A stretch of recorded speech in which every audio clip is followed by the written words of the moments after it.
दो सौतेली माँ और बच्चा। सूरज, सूरज देखो, तुम बहुत तेज गाड़ी चला रहे हो।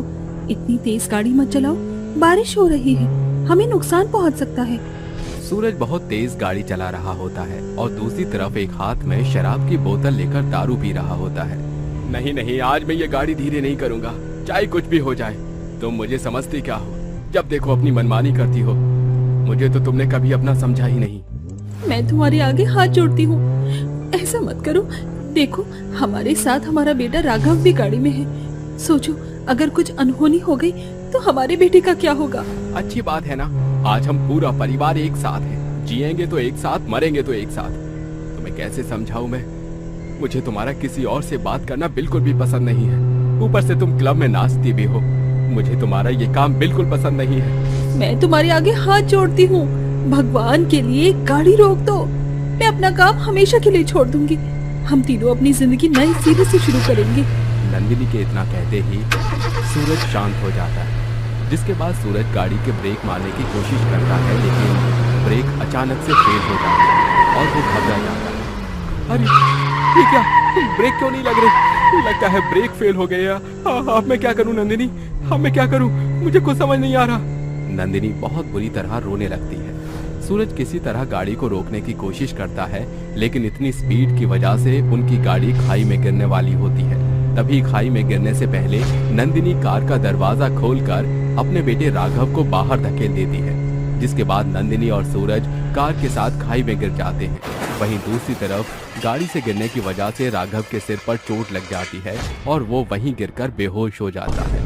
अरे अरे, ये बच्चा किसका है जो यहाँ खाई के पास पड़ा है? हे भगवान, ये कैसे लोग हैं? इन्हें जरा भी अपने बच्चों की फिक्र नहीं होती। ऐसे माँ बाप को तो खाई में गिरकर मर ही जाना चाहिए। गांव की कुछ औरतें सुबह के वक्त राघव को चारों तरफ से घेर कर खड़ी हो जाती हैं और उसे देखने लगती हैं। तभी राघव की आंखें खुलती हैं और वो अपने चारों तरफ औरतों को देखकर रोने लगता है। मम्मी, मम्मी डैडी, कहाँ हो आप? मुझे छोड़कर आप लोग कहाँ चले गए? मम्मी डैडी, मुझे मेरे मम्मी डैडी के पास जाना है। मुझे मेरे मम्मी डैडी के पास जाना है। उस बेचारे बच्चे को रोता हुआ देख कंचन से रुका नहीं जाता और वे उसे चुप कराने की कोशिश करती हैं।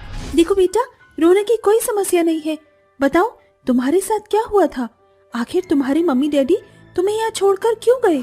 सूरज रोते हुए कंचन को रात में हुई पूरी वारदात के बारे में बताता है, जिसे सुनते ही कंचन अपने दिल पर हाथ रख लेती है, जिसके बाद वो राघव को गले से लगाकर कहती है, चिंता मत करो बेटा, सब कुछ ठीक हो जाएगा। मैं तुम्हारे साथ हूँ। कंचन उसे सबसे पहले पुलिस थाने लेकर जाती है, जहाँ वो उसके माता पिता के बारे में बताती है। तभी वो पुलिस वाले से कहती है, साहब, इस बच्चे के साथ बहुत बुरा हुआ है। ये बच्चा बहुत डरा हुआ है, ऊपर से इसका इस दुनिया में कोई नहीं। अगर आप इसे अपने पास रखोगे तो पता नहीं ठीक से खाना भी खा पाएगा या नहीं। क्या मैं इसे अपने साथ ले जा सकती हूँ? मैं इसका अच्छे से ख्याल रखूंगी और जब आप कहोगे तो मैं इसे आपके पास ले आऊंगी। आजकल ऐसे लोग देखने को ही नहीं मिलते जिनके अंदर इंसानियत हो। तुम इस बच्चे को अपने साथ ले जाना चाहती हो तो ले जाओ, लेकिन इसका अच्छे से ख्याल रखना। कंचन राघव को अपने साथ अपने घर ले आती है, जहाँ वो अपनी बहन सुषमा के साथ रहती थी। सुषमा जैसे ही राघव को देखती है, वो कंचन से कहती है, अरे अरे, ये किसको लेकर आई है तू घर के अंदर? ना कोई जान ना कोई पहचान। मैंने इस बच्चे को कभी अपनी खोली में तो कहीं नहीं देखा था। कंचन सुषमा को राघव के बारे में सब कुछ बताती है, जिसे सुनते ही सुषमा कहती है, अरे ये घर है, कोई धर्मशाला नहीं जहाँ जो चाहे मुंह उठाकर चले आए। सुषमा बहुत गुस्सा होती है, लेकिन कंचन किसी तरह उसे मना लेती है, जिसके बाद कंचन राघव को अपने साथ रखती है और उसका अच्छे से ख्याल भी रखती है। ऐसे ही धीरे धीरे कुछ दिन बीत जाते हैं और एक दिन राघव खोली के बच्चों के साथ खेल रहा होता है। तभी एक नुपुर नाम का लड़का उसे जोरदार धक्का दे देता है। राघव रोने लगता है। सुषमा उसे दूर खड़े देख लेती है। अरे ओ कुंती बहन, जरा बाहर तो निकल, देख तो सही तेरा बेटा क्या कर रहा है। अरे क्या हुआ, क्यों चिल्ला रही है सुबह सुबह? अपने बेटे को समझा ले। आइंदा अगर मेरे बेटे को इसने जरा सा भी हाथ लगाया तो मैं इसका हाथ तोड़कर इसके हाथ में दे दूंगी। आहा, आई पड़ी बेटे वाली। अरे तेरे जैसी बांझ को कभी बेटा हो सकता है क्या? पता नहीं किसका गंदा खून लेकर आई है अपने घर में और अपना बेटा बना रही है इसे। इजा इला, तेरी इतनी हिम्मत कि तू मेरे परिवार को नाजायज बताए। रुक, तुझे तो मैं अभी बताती हूँ। सुषमा राघव के लिए कुंती से लड़ने लगती है और उसके बाल पकड़कर खींचती है और उसको बहुत मारती है। ये सब कंचन दूर खड़ी देख रही होती है, जिसे देखते ही उसकी आंखों में आंसू आ जाते हैं। सुषमा दीदी चाहे कितना भी हम दोनों के ऊपर गुस्सा निकाल ले, लेकिन कहीं ना कहीं वो भी राघव को बहुत पसंद करती हैं और उसे अपना बेटा समझती हैं। उस दिन के बाद से राघव को कोई कुछ नहीं कहता। सब बच्चे उसके साथ आराम से खेलते हैं। वहीं दूसरी तरफ राघव भी ये समझ गया था कि सुषमा उसे प्यार तो करती है लेकिन जताती नहीं। धीरे धीरे कंचन उसे स्कूल में डाल देती है।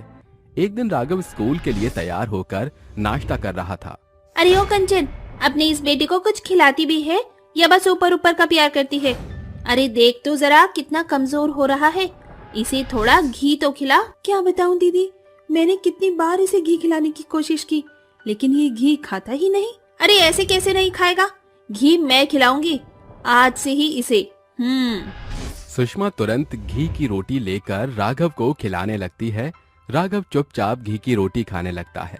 थोड़ी देर बाद राघव कहता है, सुषमा माँ बस करो, मेरा पेट भर गया है, बाकी का मैं स्कूल के आने के बाद खा लूंगा। राघव के मुंह से माँ शब्द सुनते ही सुषमा की आंखों से आंसू आ जाते हैं, जिसके बाद वो राघव को गले से लगा लेती है। बेटा बस एक बार और मुझे माँ कहकर पुकार। माँ मैं जानता हूँ आप मुझसे बहुत प्यार करती हो, लेकिन बताती नहीं हो, लेकिन मैं भी आपसे बहुत प्यार करता हूँ। कंचन माँ ने और आपने मेरा बहुत ख्याल रखा है। कंचन अपने लिए जब माँ शब्द सुनती है तो उसकी भी आंखों से आंसू आ जाते हैं। दोनों बहुत खुश होती हैं। दरअसल दोनों की एक ही घर में शादी हुई थी, लेकिन दोनों को संतान न होने की वजह से उनके पतियों ने उन्हें छोड़ दिया था। तब से वो दोनों बहनें एक साथ रह रही थीं। राघव के आने के बाद उनकी जिंदगी में खुशियां ही खुशियां आ गई थी। जब राघव उन दोनों को माँ कहकर पुकारता है तो वो दोनों बहुत खुश होती हैं। कंचन, आज हमारी बेटी राघव को स्कूल उसकी दोनों माँ छोड़ने जाएंगी। कंचन और सुषमा दोनों मिलकर राघव को स्कूल छोड़ने जाती हैं। पहले राघव की सिर्फ एक माँ थी जो एक हादसे में मर गई, लेकिन उस हादसे के बाद राघव को 2 सौतेली माँ मिली, जिन्होंने माँ होने का पूरा फर्ज निभाया। देखते ही देखते राघव बड़ा हो जाता है और पढ़ लिख कर कलेक्टर बन जाता है, जिसके बाद वो अपनी दोनों माँओं के साथ खुशी खुशी रहने लगता है। जब ऊपर वाला एक दरवाजा बंद करता है तो उसके साथ दूसरा दरवाजा भी खोलता है। रोहन से शादी करके गृह प्रवेश करती है तो अपनी सास के पैर छूती है। तभी रागिनी कहती है, अरे बेटा जमाना बदल रहा है, पैर नहीं गले मिल अपनी सास से। मैं मॉडर्न सास हूँ। क्या ये बात मेरे बेटे ने नहीं बताई तुझे? नहीं माँ जी। माँ मुझे लगा आप अपनी बहू से सेवा करवाओगे, चाहे आप कितने ही मॉडल क्यों ना हो। सेवा तो करवाऊंगी, आखिर अब बहू जो आ गई है मेरी। चलो तुम दोनों थक गए होगे, रेस्ट करो। रागिनी की बात सुनकर दोनों अपने कमरे में चले जाते हैं। अब तक तो आप समझ गए होंगे कि रागिनी एक मॉडर्न जमाने की सास है, जो बाकी ओल्ड सास की तरह नहीं है। अगले दिन बहू अपनी पहली रसोई में देसी घी का सूजी का हलवा बना रही थी। तभी उसकी सास कहती है, अरे बहू तू क्या कर रही है? कितना सारा घी डाल रही है। अरे कुछ ओट्स वाला हल्का नाश्ता बना लेती। अरे माँ जी, आपके लिए फ्रूट सैलेड बनाया है और ये हलवा भी बनाया है। अरे वाह, तुझे मेरे नाश्ते के बारे में कैसे पता चला? माँ जी बस पता है। अब मैं समझी आपकी इस उम्र में इतनी पतली कमर और फिट हेल्थ कैसे है। पापा जी के लिए ना। चल पगली ये सब शौक तो मेरे शादी से पहले के हैं। मुझे पहले से ही कम ऑयल की चीज खाने की आदत है। ओहो, मेरी फिटनेस माँ जी, इसका मतलब आप एक्सरसाइज और योगा भी करती होंगी। हाँ, आज सुबह भी योगा किया। वाह माँ जी, आप तो इस पूरे मोहल्ले की सबसे ज्यादा यंग और फिटनेस वाली सास हो, बिल्कुल मॉडल। मुझे मक्खन मत लगाओ, मेरे बेटे को लगाओ तो चलेगा। अब इसे कैसे बताऊं कि मॉडलिंग मेरा सपना था जो मैं कभी पूरा ही नहीं कर पाई। जी माँ जी। क्या शिवन्या को कभी मॉडलिंग सास के बारे में पता चलेगा? क्या शिवन्या अपनी सास के सपने को पूरा कर पाएगी? जानने के लिए कहानी में आगे बढ़ते हैं। ये कहते ही शिवन्या डाइनिंग टेबल पर ब्रेकफास्ट लगा देती है और कहती है, माँ जी, आज तो मेरी पहली रसोई के लिए आप चखोगे ना? हाँ बहू, खा लूंगी, तू भी बैठ। बहुत अच्छा बनाया यार तुमने। माँ, आपको मेरी शिवन्या के हाथ का हलवा जरूर पसंद आएगा। I am damn sure.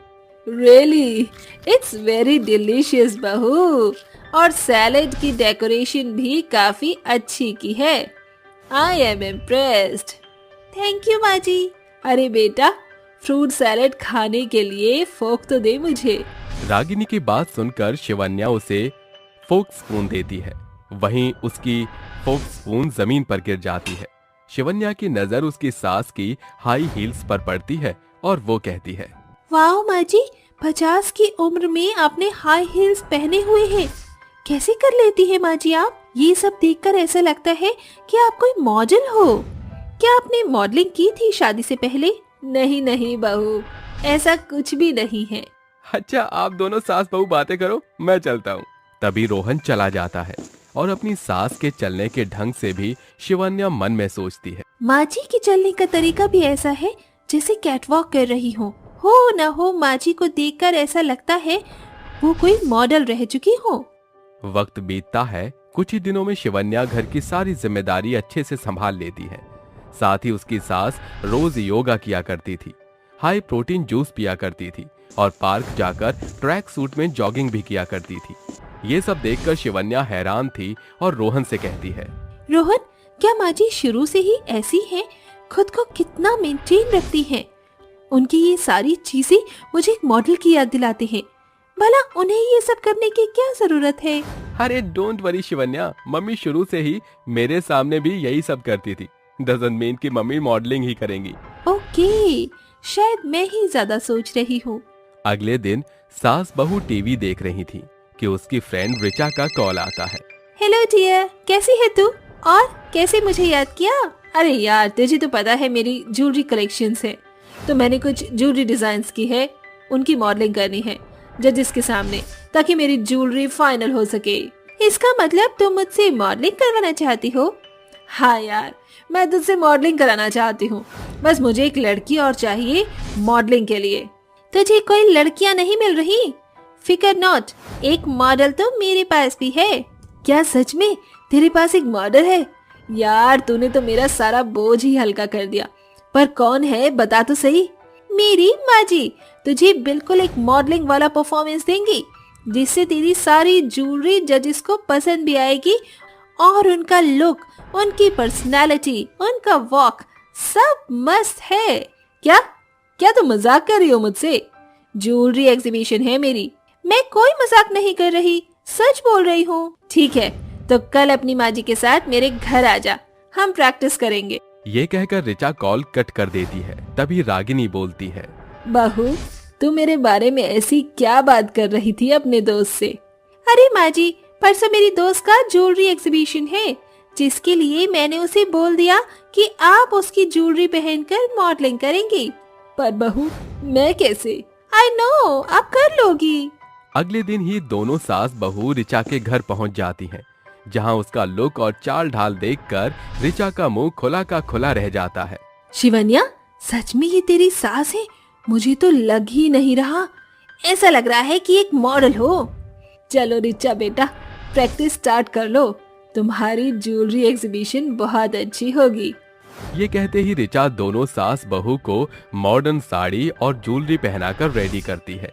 ये देखते ही शिवन्या अपनी सास को देखती रह जाती है और जब रागिनी मॉडलिंग करके दिखाती है तो दोनों हैरान की हैरान रह जाती हैं। साथ ही शिवन्या को कैट वॉक करना नहीं आता, वो गिर जाती है तो रिचा कहती है, वाह वाह आंटी जी, आप तो बहुत अच्छी हैं। अगर ऐसी मॉडल मैं बाहर से अप्रोच करती तो मेरा बहुत पैसा लग जाता। बहुत माहिर हो आप। और आपकी बहू, मुझे तो लगता है इसे कैटवॉक करना भी नहीं आता। इसीलिए मैं चाहती हूँ कि मेरी सारी ज्वेलरी की एग्जीबिशन आप ही करो, सिर्फ आप।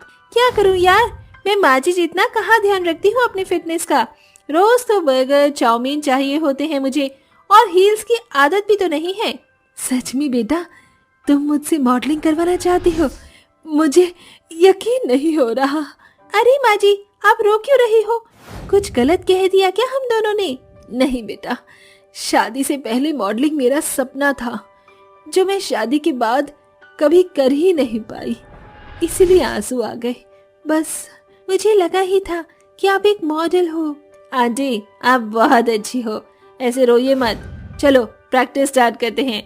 इसके बाद रागिनी अलग अलग कॉस्ट्यूम में ऋचा की हर डिजाइन ज्वेलरी को पहनकर कैट वॉक करती है, जिसमें उसकी सुंदरता और निखर के आती है। तभी ऋचा कहती है, वाह आंटी, आपने तो कमाल की मॉडलिंग की है, फेब्युलस। जजेस पागल हो जाएंगे आपको देखकर। बस मुझे कल का इंतजार है। सच्ची बेटा? हाँ आंटी। अगले दिन ऋचा ने ज्वेलरी एग्जीबिशन के लिए काफी अच्छी तैयारी की थी, जिसमें सारे जजेस और मीडिया आ चुकी थी। ऋचा के डिजाइन के साथ उसमें बाकी डिजाइनरों ने भी पार्टिसिपेट किया था। तभी एक के बाद एक सारी साड़ी मॉडल आती हैं और फिर रागिनी आती है, जिसके तेवर और चाल देखकर जजेस भी वाव करते हैं। तो मेरे प्यारे जजेस और ऑडियंस, इस इवेंट में एक से बढ़कर एक मॉडल ने ज्वेलरी पहनी और सबसे बेस्ट परफॉर्मेंस दी है। जजेस, अब आप बताएंगे कि सबसे बेस्ट ज्वेलरी डिजाइन और मॉडलिंग किसने की है? देखिए, सबसे बेस्ट मुझे मिसेस रागिनी और डिम्पल की लगी। दोनों में टाई ऐसा लग रहा है मुझे। बिल्कुल, मैं भी बहुत कंफ्यूज हूँ। दोनों की ज्वेलरी डिजाइन्स मुझे बहुत पसंद आई और मैं तो सोच रहा हूँ उस मॉडल को एक एडवर्टीजमेंट के लिए अप्रोच करूँ, क्योंकि उनका फेस बहुत अच्छा है एज अ मॉडल। तो सुना आप सबने, 12 मॉडल में से जो जीतेगा उसे एडवर्टाइजमेंट के लिए अप्रोच किया जाएगा। इसी बात पर ताली बजाइए। कुछ देर के बाद जजेस डिस्कशन कर लेते हैं, जिसके बाद विनर की अनाउंसमेंट होती है। भगवान जी, प्लीज प्लीज मेरी माँ जी को जिता देना।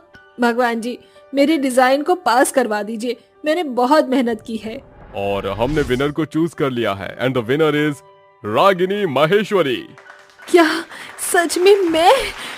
ओह माय गॉड, मुझे तो विश्वास ही नहीं हो रहा।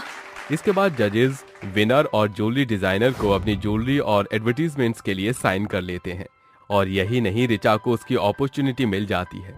रागिनी को नई पहचान मिलती है, साथ ही उसे बहुत सारे स्पॉन्सर एडवर्टाइजर ज्वेलरी वाले नए इवेंट के लिए साइन कर लेते हैं, जहां वो मॉडलिंग करती है। इसी के साथ रागिनी का सपना भी पूरा हो जाता है और वो एक मॉडल के नाम से जानी जाती। एक सास की 5 घमंडी बहू। सज्जनपुर गांव में रहने वाली शांति देवी के 5 बेटे थे। पूरा गांव शांति देवी के स्वभाव की बड़ाई किया करता था। शिवलिंग के सामने खड़ी शांति हाथ जोड़कर कहती है, हे शिव शंभू, ये आपका दिया सौभाग्य है जो आपने मुझे 5 सपूतों का सुख दिया है। मगर अब मेरे 5 सपूत सयाने हो गए हैं, उनकी शादी के लिए अच्छे घराने की लड़कियां मुहैया कराओ गौरीपति। प्रार्थना अर्चना के पश्चात शांति घर चली आती है। वो शांति और उसके बेटों का भला आचरण ही था कि उसके घर बिन बोले सैकड़ों लड़कियों का रिश्ता आ रहा था। एक सुबह, माँ, आपने इतने सुबह सवेरे हम 5 भाइयों को तैयार होने को क्यों कहा? रौनक के प्रश्न पूछने पर शांति उन 5 से तस्वीरें साझा करती हुई कहती है, मैंने इन 5 को अपने 5 पांडव के लिए पसंद किया है। मगर हमारी शादी की इतनी भी क्या जल्दी है माँ? अरे पूरे 25 बरस का पड़ाव पार कर चुके हो 5, अब क्या बढ़ते बुढ़ाओं में ब्याह करोगे? बेटा, समय से जोड़ी बंधन बंध जाए वही बेहतर है। पहली ही नजर में शांति को 5 लड़कियां भा जाती हैं। महीने भर के भीतर ही शांति उन 5 को अपनी बहू बनाकर घर ले आती है। बहुओं, अपने दाहिने पांव से इन कलश को अंदर गिराकर गृह प्रवेश करो। 5 बहुएं बिना कुछ कहे सुने अपने कमरे की ओर चल देती हैं। ये मंजर देख शांति को थोड़ा तो अटपटा लगता है, पर फिर वो कुछ ऐसा कहकर अपने मन को तसल्ली देती है। शायद शादी ब्याह के भागा दौड़ी में बेचारी मेरी 5 बहुएं थक गई हैं। इसी सोच के साथ शांति सोने चली जाती है। अगली सुबह देर दोपहर उसकी आंख खुलती है। थोड़ी ही देर में शांति नीचे आकर कहती है, इतना सन्नाटा क्यों है? रसोई घर भी एकदम उदास पड़ा है। आखिर ये 5 बहुएं कहाँ हैं? गुड मॉर्निंग सासू माँ, जरा जल्दी से मेरे लिए लिप्टन ग्रीन टी बना दीजिए। वो क्या है, कल शादी में ऑयली खाना खा लिया था। और मेरे लिए कड़क सी चाय बना दीजिए। मेरे लिए लेमन वाटर, मेरे लिए ऑरेंज जूस। अरे तू क्यों पीछे है परिणीति बहू, तू भी अपनी फरमाइश बता दे। ब्लैक कॉफी विदाउट शुगर सासू माँ। बुद्धि भ्रष्ट हो गई है तुम 5 की। अरे बहू के रहते सास बावर्ची खाने में शोभती है? सासू माँ, हम इस घर की बहू हैं, बावर्ची नहीं। अब बिना डीले किए हमारी फरमाइश को पूरा कीजिए।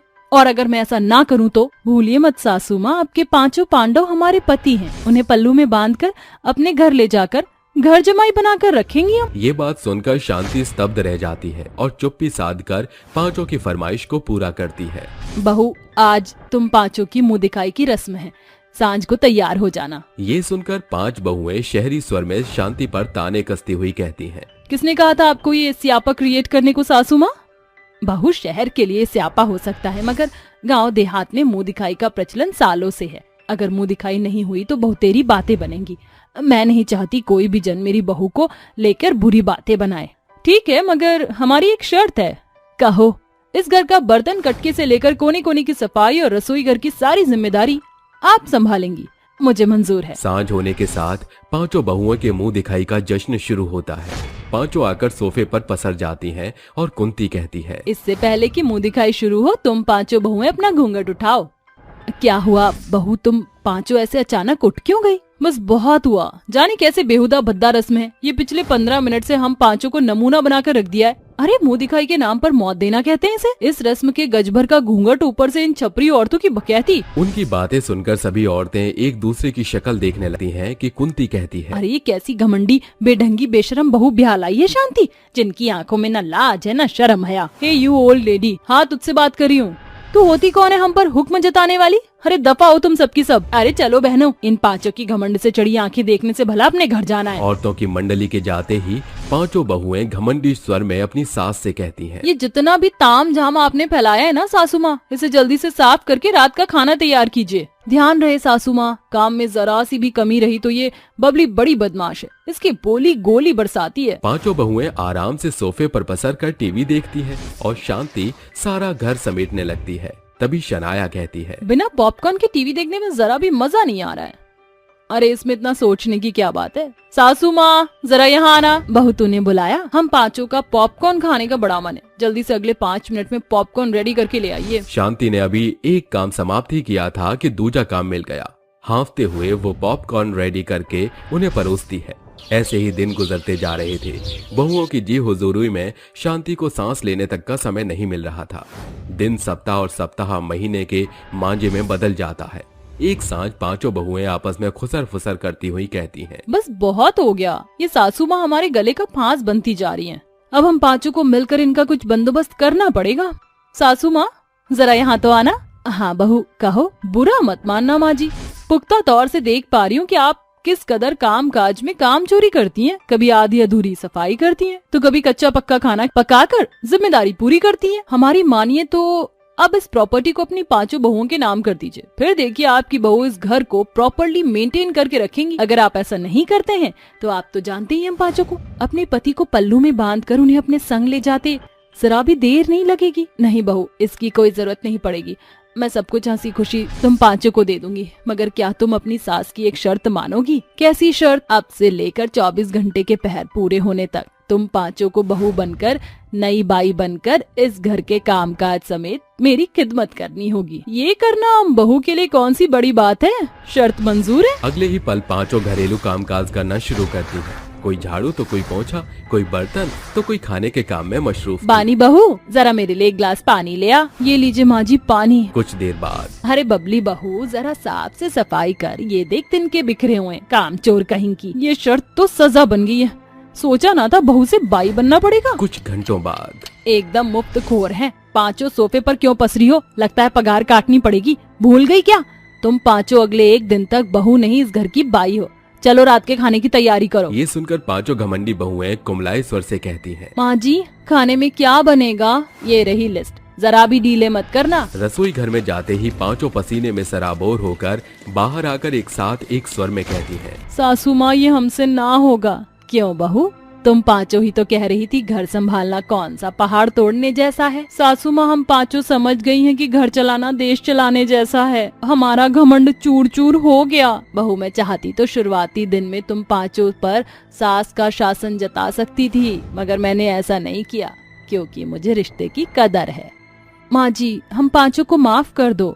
अब हम बेहतर बहू बनकर अपनी सास के सपने साकार करना चाहती हैं। हाँ सासू माँ, बहू से बाई बनने के सफर ने हमको सबक सिखा दिया। कुछ इस तरह शांति की 5 बहुओं का घमंड चूर चूर हो जाता है। साथियों, कभी कभी रिश्तों की अहमियत का एहसास कराने के लिए जैसे कुछ ऐसा करना ही पड़ता है, जैसे कि शांति देवी ने किया। गंगानगर के छोटे से गांव में एक गरीब नैना नाम की लड़की अपनी सास सुमित्रा और अपने ससुर उमेश के साथ रहा करती थी। नैना का पति विदेश में रहा करता था और एक दिन उसने नैना को धोखा देकर विदेश की गोरी से शादी कर ली, जिसके बाद उसने नैना को छोड़ दिया। लेकिन नैना ने अपने पति राहुल के माता पिता को नहीं छोड़ा और उनके साथ रहने लगी। एक दिन नैना अपनी सास सुमित्रा और अपने ससुर उमेश से कहती है, माँ जी, मेरा इस दुनिया में आप दोनों के अलावा और कोई नहीं है। आप दोनों ने मुझे बहुत प्यार दिया और हर परिस्थिति में मेरा साथ भी दिया। राहुल जी तो विदेश में रह रहे हैं, मैं जानती हूँ अब वो वापस नहीं आएंगे, इसीलिए मैं आप दोनों का साथ नहीं छोड़ सकती। बहू, ये तो तेरा बड़प्पन है, नहीं तो आजकल कोई किसी के बारे में इतना नहीं सोचता। बहू, मैंने तो शुरू से ही तुम्हें एक बहू की तरह नहीं, बेटी की तरह समझा है, और अगर तुम हमारे मुश्किल वक्त में हमारे साथ रहना चाहती हो तो इससे अच्छी और क्या बात हो सकती है। नैना सुमित्रा और उमेश के साथ खुशी खुशी रहने लगती है, लेकिन धीरे धीरे उनकी स्थिति खराब होने लगती है क्योंकि उनके पास कमाने का कोई जरिया नहीं होता, जिसकी वजह से उनके घर का राशन भी खत्म हो जाता है। तभी एक दिन नैना सुमित्रा से कहती है, माँ जी, मैंने हर जगह काम ढूंढने की बहुत कोशिश की, लेकिन मुझे कहीं काम नहीं मिला। मैं चाहकर भी कुछ नहीं कर पा रही हूँ। घर में एक अन्न का दाना भी नहीं है और इस तरह आप लोगों को भूखा देखकर मुझे शांति नहीं मिल रही। तुम चिंता क्यों करती हो बहू, सब कुछ भगवान के ऊपर छोड़ दो, सब ठीक हो जाएगा। हम कोई न कोई रास्ता जरूर निकाल लेंगे। ये कहकर सुमित्रा घर से बाहर गांव में टहलने के लिए निकल जाती है। गांव में टहलते टहलते उसे एक जगह भंडारा बंटते हुए दिखाई देता है, जिसे देखकर सुमित्रा वहीं रुक जाती है और भंडारा लेने लगती है। आज घर में कुछ भी नहीं है, भंडारा खाकर ही हम लोग अपना गुजारा कर लेंगे। सुमित्रा वहीं भंडारा खाकर अपनी बहू नैना और अपने पति उमेश के लिए थोड़ा सा भंडारा पैक करवा कर ले आती है। जैसे ही नैना सुमित्रा का लाया हुआ भंडारा खाती है, उसके दिमाग में एक आइडिया आता है। अरे माँ जी, ये मैंने पहले क्यों नहीं सोचा? क्यों ना हम मिलकर एक ढाबा खोलें, जिसके जरिए हम अपने घर को चलाने लायक कमा लिया करेंगे। अरे बहू, तूने सोचा तो बहुत अच्छा है, लेकिन एक ढाबा खोलने के लिए हम इतने सारे पैसे कहाँ से लेकर आएंगे? अरे माँ जी, हमारे गांव में मुखिया जी है ना, वो गांव में सभी लोगों को उधार पैसा दे देते हैं। हम भी उनसे कुछ पैसे उधार ले लेंगे और जब हमारे पास पैसे आ जाएंगे तो हम उन्हें पैसा वापस कर देंगे।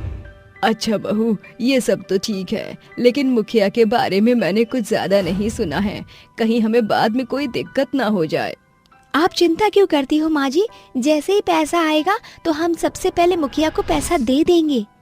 अगले ही दिन दोनों सास बहू मुखिया के घर जाती हैं और उसे ढाबा खोलने के बारे में सब कुछ बताती हैं, जिसे सुनकर मुखिया कहता है, चलो ठीक है, मैं तुम्हें पैसे उधार दे दूंगा, लेकिन तुम्हें एक एग्रीमेंट साइन करना होगा कि तुम मुझे समय पर पैसा लौटा दोगी।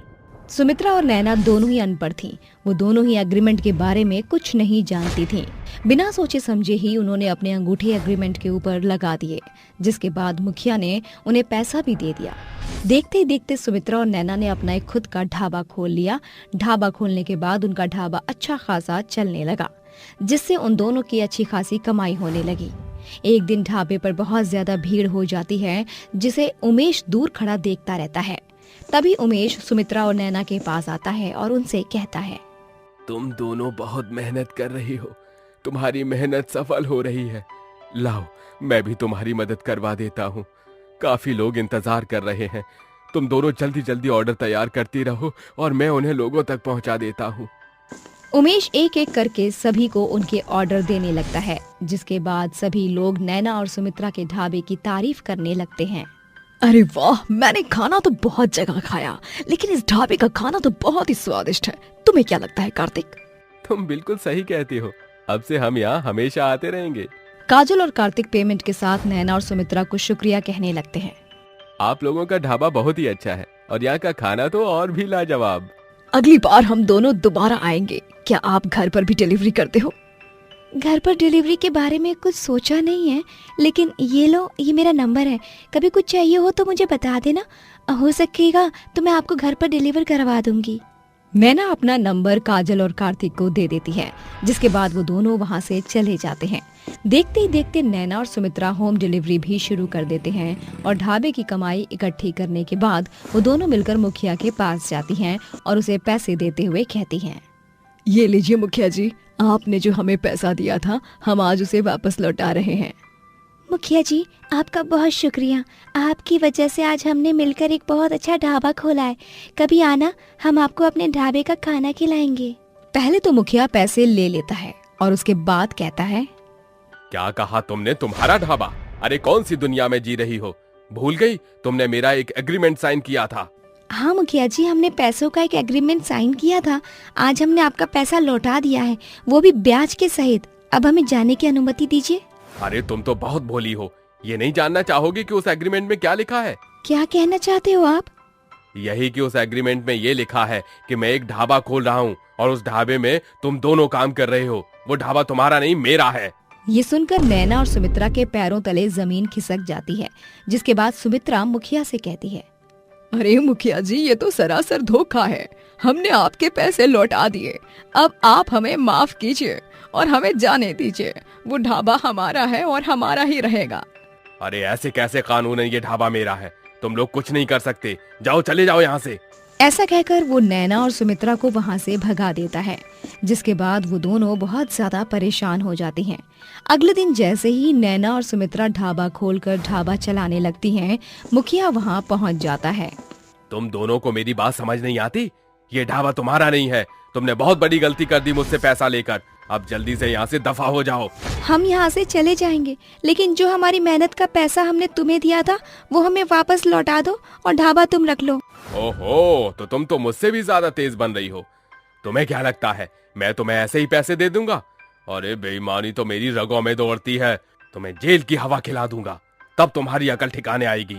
मुखिया इतना कहता ही है, तभी वहाँ पर पुलिस की गाड़ी आ जाती है, जिसके बाद पुलिस मुखिया के दोनों हाथों में हथकड़ी लगाकर कहती है, चल बेटा पुलिस थाने। जो बेईमानी तेरी रगों में दौड़ती है, हम पुलिस वाले ऐसी बेईमानी पुलिस थाने में बहुत ही आसानी से निकालते हैं। ऐसा कहकर पुलिस मुखिया को गिरफ्तार कर लेती है और उसे अपने साथ ले जाती है। ये सब इसलिए हुआ क्योंकि नैना ने मुखिया को देखते ही पुलिस को कॉल कर दिया था, जिसके बाद पुलिस ये सब सुनकर तुरंत उनके पास पहुंच जाती है और मुखिया को गिरफ्तार कर लेती है। चुड़ैल का विशाल एप्पल हाउस। रात का समय होता है। गांव के सभी लोग अपने घरों में आराम से सो रहे होते हैं। इतनी रात के समय धरती के ऊपर एक बहुत ही भयानक हलचल महसूस होती है। तभी गांव के बीचों बीच धरती के अंदर से एक बहुत बड़ा विशाल एप्पल हाउस निकलकर बाहर आता है, जिसके अंदर से एक बहुत ही भयानक चुड़ैल निकलती है। नहीं छोड़ूंगी, किसी को नहीं छोड़ूंगी। मैं इस गांव के हर एक आदमी को मार दूंगी और अपनी मौत का बदला लूंगी। इतनी रात के समय हलचल की वजह से गांव के सभी लोग नींद से जाग जाते हैं और अपने घर से निकलकर बाहर आकर देखने लगते हैं। अरे भाई, कौन है ये इतनी रात को है जो हमारी नींद खराब कर रहा है? अरे थोड़ा सा सुकून नहीं लेने देते ये गांव वाले। जैसे ही ओम प्रकाश अपने घर का दरवाजा खोलता है, उसे गांव में एक बहुत बड़ा विशाल एप्पल हाउस दिखाई देता है, जिसके बाहर एक बहुत भयानक चुड़ैल खड़ी होती है। उसे देखते ही ओम प्रकाश कहता है, हे भगवान, ये सब क्या देख रहा हूँ? मैं किसी सपने में तो नहीं। एक काम करता हूँ, अपने हाथ पर एक चूटी काट कर देखता हूँ। जैसे ही ओम प्रकाश अपने हाथ पर चूटी काट कर देखता है, उसे बहुत बुरी तरह दर्द महसूस होता है, जिसके बाद वो कहता है, अरे अरे राम राम राम राम, ये कोई सपना नहीं, ये तो हकीकत है। अरे मेरे सामने सच में एक बहुत भयानक चुड़ैल खड़ी है। आखिर ये इतने बड़े एप्पल हाउस से चुड़ैल कैसे निकली और ये एप्पल हाउस कहाँ से आया? तभी चुड़ैल जोर जोर से चिल्लाकर कहती है, आ गए तुम सब गांव वालों, तुम्हारा ही तो इंतजार था। तुम लोगों ने मुझे बेवजह ही मार दिया, आज मैं तुम सभी को मारूंगी। अरे ओ चुड़ैल की अम्मा, तेरी हिम्मत कैसे हुई हमारे गांव में आने की? और तू ये क्या बकवास करी जा रही है? भला हमें क्यों अपनी मौत का भागीदारी बना रही है? अरे अम्मा, तुम क्यों बोल रही हो? चुप हो जाओ, चलो घर के भीतर चलो, नहीं तो ये चुड़ैल हम सभी को मार देगी। अगर किसी ने हिलने की कोशिश भी की तो मैं उसे वहीं के वहीं खत्म कर दूंगी। इसीलिए बिना मेरी इजाजत के तुम में से कोई भी नहीं हिलेगा। तभी गांव के कुछ लोग डर के मारे अपने घरों में जाने लगते हैं। लेकिन तभी चुड़ैल अपनी शक्तियों के द्वारा उन सभी को 440 वोल्ट का झटका लगाती है, जिसके बाद वो सभी वहीं बेहोश होकर गिर जाते हैं। आज देखती हूँ तुम गांव वाले मुझसे बचकर कैसे भागोगे। तभी एक घर की खिड़की से एक छोटी सी निशा नाम की बच्ची ये सब झांक कर देख रही थी। वो बहुत ही बुरी तरह डरी हुई थी। वहीं दूसरी तरफ चुड़ैल एक एक करके गांव के सभी लोगों को मारने लगती है। लेकिन जैसे ही चांदनी रात में चांद की रोशनी चुड़ैल के ऊपर पड़ती है, वो तड़पने लगती है और वो वहां से चली जाती है। अगले दिन जैसे ही सवेरा होता है, गांव के सभी लोग इकट्ठे होते हैं और आपस में बात करने लगते हैं। अरे ये चुड़ैल कहाँ से आई और उसके पास इतना बड़ा विशाल एप्पल हाउस कहाँ से आया? अरे हमें क्या पता माई, हम थोड़ी जानते हैं उस चुड़ैल की बच्ची को। मैं तो कहता हूँ चुड़ैल हमारी गांव में कब्जा करने आई है, इसलिए सभी अपना बोरिया बिस्तर बांध दो और यहाँ से चलते बनो, क्योंकि चुड़ैल का सामना करने की हिम्मत तुम में से किसी में नहीं है।